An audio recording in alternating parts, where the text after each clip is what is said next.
Good morning, adventurers. My name is Ben, and welcome to a morning show where I sit around, drink some tea, and talk about D&D. Oh, that's good. Today, for T&D, I have this lovely Jester Lavore mug. It features Jester heads, tiny unicorn hamsters, donuts, and, of course, the giant spiritual lollipop. This is actually my fiance's mug, and she doesn't know that I'm borrowing it, so thanks for that. But following that, I have, once again, the Raspberry Royale from Bigelow in here. Honestly, because it was really good the other day, and I wanted some more of it. So here we are. But that is that. Moving on to what we are talking about today. It is Thursday, which means that it is Third Party Thursday, which means that it is my favorite day of the week. Because I get to talk to you guys about one of the third-party supplements that I really, really like. And today, we are talking about the Compendium of Forgotten Secrets. This thing is really... Awakening. Sorry. Subtitle. Awakening. This thing is phenomenal. I really, really like it. It is dense with information, so we're going to talk about quite a few different things today, probably in more general terms than specifics, but you can get this from Genuine Fantasy Press. This book is really cool. It honestly is a really, really great player supplement, in addition to having several pretty solid DM things in there as well. Given the fact that there is so much lore baked into it, it has a lot of inspiration idea kind of things, in addition to a couple of other things that can be very useful. So let's talk about it a little bit. Let's take a look at what it is. If you are the kind of person who really, really likes, what is it called? Eldritch horror and that sort of thing, like Cthulhu and that sort of thing, this is actually kind of in your wheelhouse. Not necessarily like perfectly in your wheelhouse, but it is kind of in there. The reason being is that it is a book that is mostly focused on warlocks, which is interesting. And it is all about the All Risen and All Fallen. So I definitely think that if you are into that kind of thing, you should check it out. And if you're a warlock baby, you should definitely check this out as well, because it's got some pretty cool stuff in it. So, opening it up, getting into it a little bit. First thing first, this thing has 17 different major patrons that are the All Risen and All Fallen to work off of. There is, for each one of these things, between 6 and 8 pages of information for each of them, which is pretty cool.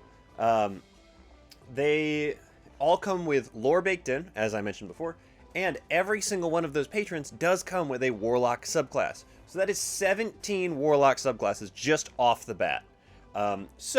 Again, if you're into warlocks, might be a good book for you to take a look at. In addition to each of those 17 warlock subclasses, you can find within each of the patrons a subclass for another one of the major classes, which is pretty cool, all things considered.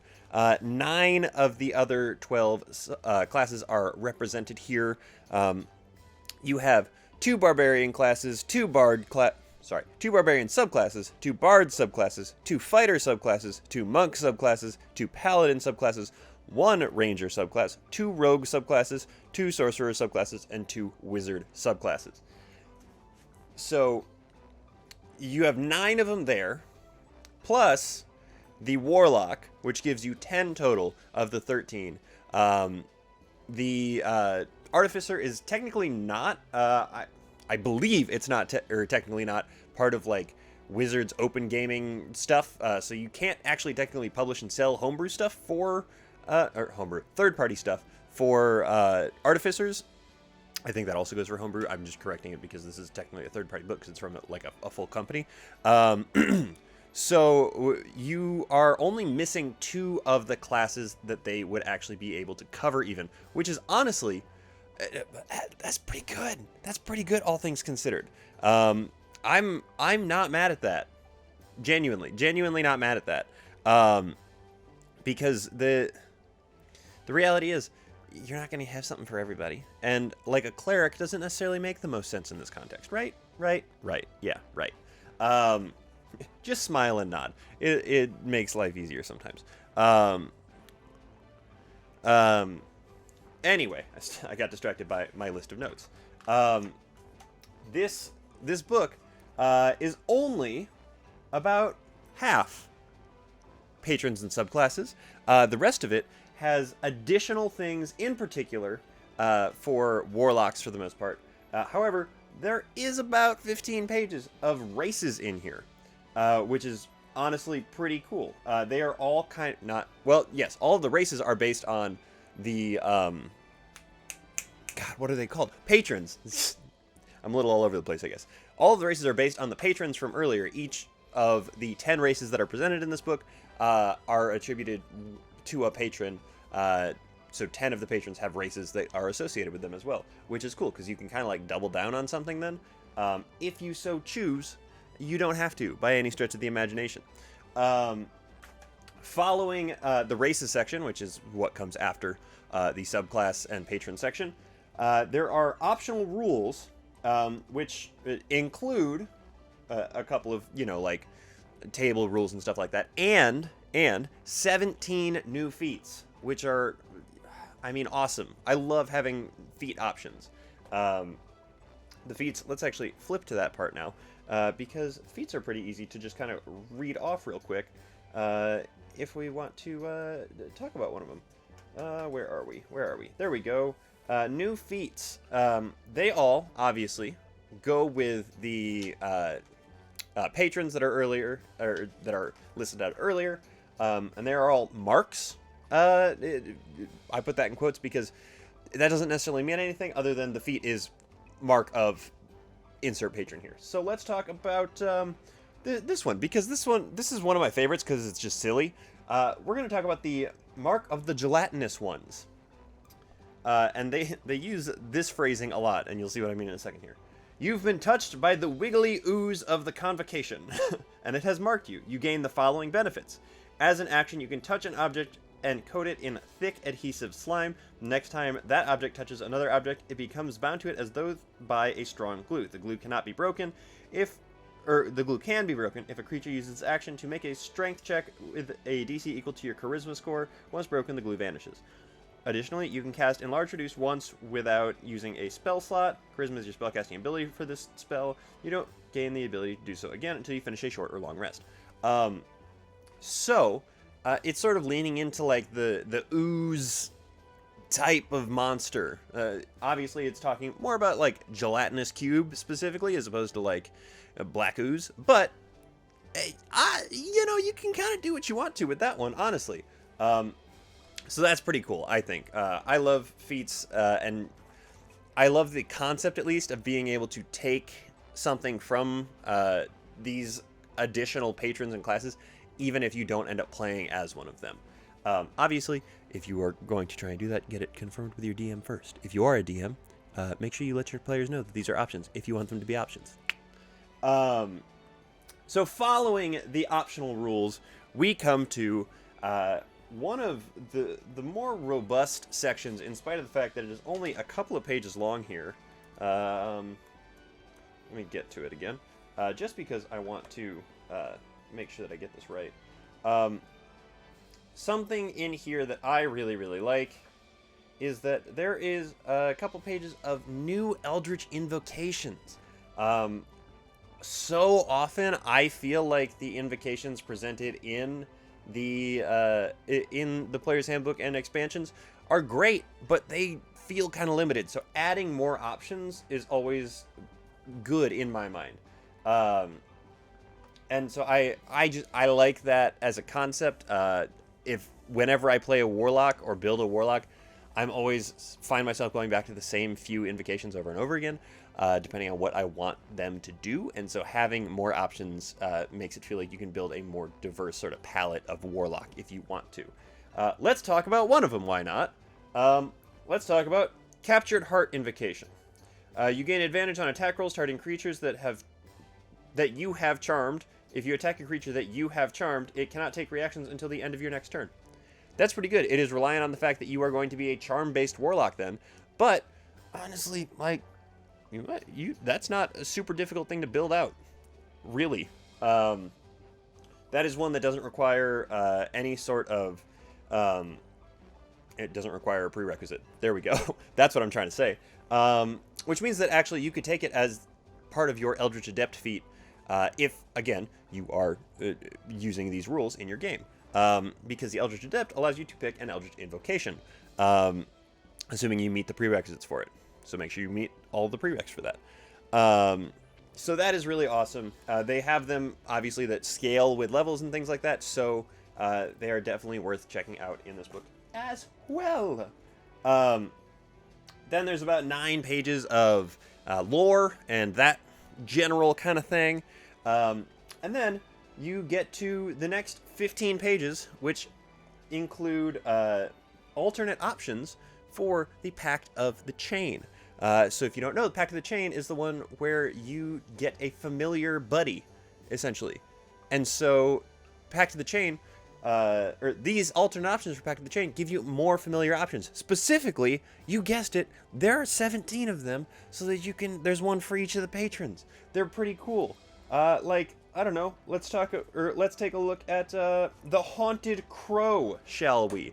Because I know that there are some people that watch this that really, really like crows, aka anybody in my home D&D party. Haunted Crow is, if you are watching this, as you can see here, this sort of like ghosty crow guy, who, again, these come with a stat block of stuff. As familiars, they can't really attack or anything, so be careful of that. But this has a fly speed of 50 feet, 17 hit points, and a challenge rating of 1, which is actually pretty hefty for a familiar, realistically. But it's got Flyby, one of my favorite abilities for things to have. Magic Resistance, so advantage on saving throws against spells and other magic effects. Shrouded Dance, it leaves a trail of dark shadow behind it as it flies, and it remains until the start of its next turn. Whenever it attacks using Peck, which obviously doesn't really work with familiars, it can choose to attack from any point along that shadow trail. So, like, if you are using these as monsters, you can have it, like, fly a path through, and then when it attacks, it can jump out of any point in that path, which is honestly pretty dang cool. And then there's also Cruel Mimicry, which allow it to copy eerie voices, and party members have to succeed on an insight check in order to tell that it's not that. So that's just one example of the 17 different familiars in here. Super, super rad. I like them a lot. There's also one called the Wiggly Cube, just so you know. You can guess what that one's associated with, probably. And then finally, well, not finally, second to finally, we come to the Eldritch Magic section. This is spells that are in here. There are more than 80 spells as advertised in this book. They take up 30 pages of this book. This is a 200-page book. They take up 30 of those pages. And honestly, they are all pretty dang cool. They are genuinely pretty well balanced all across the board. There are obviously a couple of outliers, as there always are with this sort of thing. Even in Wizards stuff, there are those kind of like weird outliers. But there are spells for bards, clerics, druids, paladins, rangers, sorcerers, warlocks, and wizards. So yes, you even get some cleric spells that you can add to your cleric list in this book, in spite of the fact that there aren't any of those. And druids, clerics and druids. I don't know why I stopped at clerics. So those are really, really awesome, and I definitely think that those are worth checking out, because it's always good to have more spells in your game, I think. Because, again, kind of like the invocations thing, you find yourself coming back to the same one. So I like expanding the options for spells as much as I can. And then finally, we come to the very end of the book, after the licensing information even. There is a 3-page section called Soul Forged Artifacts. Now these, I lied a little bit before. There is a cleric subclass in here, and it is in this section. There is one for clerics, one for sorcerers, and one for warlocks, because those are the 3 classes where you pick your subclass at first level. So, what these are, if you can't put it together by the name, are artifacts that you literally... hang on. How am I trying to say this? These are artifacts that are sentient souls that you are playing as. Like, you are the artifact. People probably have seen the meme go just on the internet places where it's like, oh, I was playing a sentient sword. My person died, and then I took over somebody else's body because my party members didn't know that. That's a terrible way to explain the meme, but that is what we are working with here. You are an item that possesses the people that pick you up as opposed to being an actual individual. So, that is genuinely pretty cool. The fact that they have built subclasses around that. They are independent. Well, yeah, they're independent from the patrons that are presented earlier in the book, but they, as concepts, are their own independent class and provide full builds for all of them. So I cannot emphasize enough that this book is stuffed with a bunch of stuff that you can use in all manner for your games. I highly recommend this book. I think it is awesome.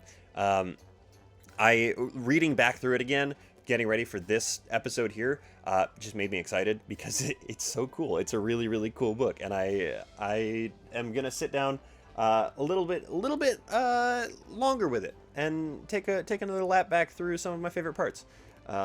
Definitely that last bit. Take a look back at all the familiars. Read through some more spells. Always a good time. So, the Compendium of Forgotten Secrets, Awakening. Highly recommend. Definitely check it out. Again, it is by Genuine Fantasy Press, LLC. See if you can find this book. I think it's really cool. And that is everything that I have on that. Moving forward, we have the shows that are coming out today. It is Thursday, which means we don't have a huge list here. We've got two of the big ones. Well, relatively speaking, in my brain, two of the big ones. Today we have Critical Role, obviously. Authors and Dragons, NADPOD, and LGBT D&D. Hey, I got it right that time. I've beefed that every single time I've tried to do it so far. But definitely check those shows out. They deserve support. People put in a lot of work into this sort of thing. Whether or not they have a production company behind them doesn't really matter. People deserve the support of the community to help bolster their numbers and their ability to continue to create these phenomenal shows for us. But that is everything that I have to talk to you guys about today. Thank you so much for making me part of your morning routine. I really do appreciate it. And thank you so much in particular to my patrons. You guys are the ones that make this show possible. If you're interested in becoming a patron, there's a link to that, or to my Patreon, in the description of this episode. I'm working on revamping my Patreon right now, shifting it to be more focused on this show. So expect some changes in the next several days here. I'm hoping to have it turned over by the end of February here to actually reflect what I'm going to be trying to do more moving forward. But I believe that is everything I have to talk to you guys about. Thank you so very much, and don't forget, drink tea, play D&D, and keep on rolling.